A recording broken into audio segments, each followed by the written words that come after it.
ጤና ይስጥልኝ የተከበራችሁ ተመልካቾቻችን እንደምን አርፍዳችኋል። ከአንዱ ወርልድ ኒውስ ለሰዓቱ የመረጥናቸውን የትንታኔ ዘገባዎች ይዘን ቀርበናል።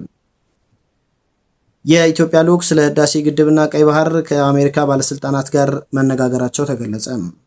ወደ ዋሽንግተን ተጉዞ ከአሜሪካ ጋር የመከላከያ ትብብር የሁለትዮሽ መዋቅራዊ ምክክር ማዕቀፍ ስምምነት የተፈራረሙት የውጭ ጉዳይ ሚኒስትሩ ዶክተር ጌዲዮን ጢሞቴዎስ በአሜሪካ ቆይታቸው ስለ ህዳሴ ግድብና ቀይ ባህር መነጋገራቸውም ተገልጿል። የአሜሪካ የውጭ ጉዳይ ሚኒስትር ማርኮ ሩቢዮ ትናንት ሰኞ ከዶክተር ጌዲዮን ጋር በነበራቸው ውይይት በመላው አፍሪካ ቀንድ የሚታዩ ግጭቶችን ስለመፍታትና ስለማርገብም ተነጋግረዋል።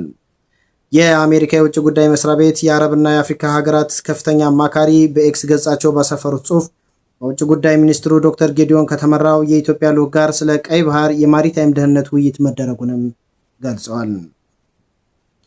የብሔራዊ መረጃና ደህንነት አገልግሎት ዋና ዳይሬክተር አምባሳደር ሬድዋን ሁሴንን ካካተተው የኢትዮጵያ ልዑክ ጋር ይህ ውጤታማና ሰፊ ርዕሰ ጉዳዮች ላይ ያተኮረውን ንግግር የተደረገው አሜሪካና ኢትዮጵያ ምክክር ማዕቀፍ ስምምነት በፈጸሙበት ወቅት መሆኑም ተገልጿል።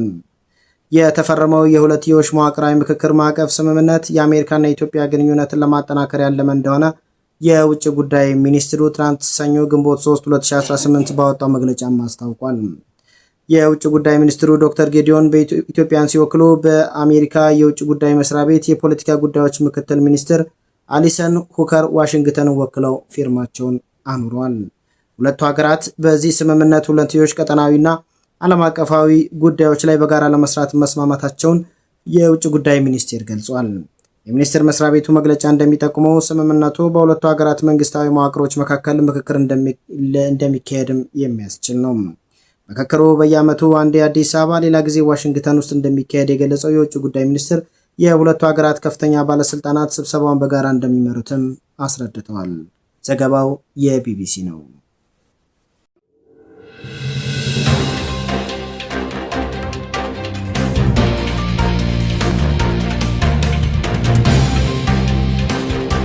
ህገ መንግስትና ምክር ቤት አልባዋ ምርጫ የማይካሄድባት ነፃ መገናኛ ብዙሃን የከሰሙባት ገለልተኛ የፍትህ ስርዓትም ያልገነባችው ኤርትራ በዓለማችን አምባገነን ሀገራት ዝርዝር ውስጥ በግንባር ቀደምትነት ከሚጠቀሱ አንዷ ሆና ቀጥላለች። ከአሜሪካ በተጨማሪ የመንግስታቱ ድርጅትና የአውሮፓ ህብረት የተለያዩ ማዕቀቦችንም በተደጋጋሚ ጥለውባት አልፏል።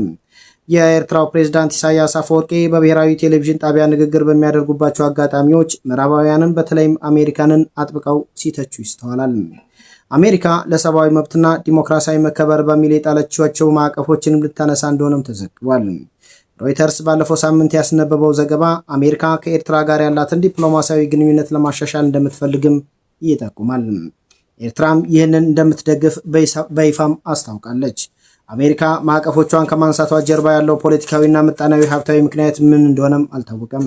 ኤርትራ ላይ የሚቀርቡ የሰብአዊ መብት ጥሰት ክሶችን በተመለከተ ተጠያቂነትና ፍትህ ሳይሰፍን ማዕቀቦችን ማንሳት ምን ያስከትላል የሚሉ ጥያቄዎችም ተነስተዋል።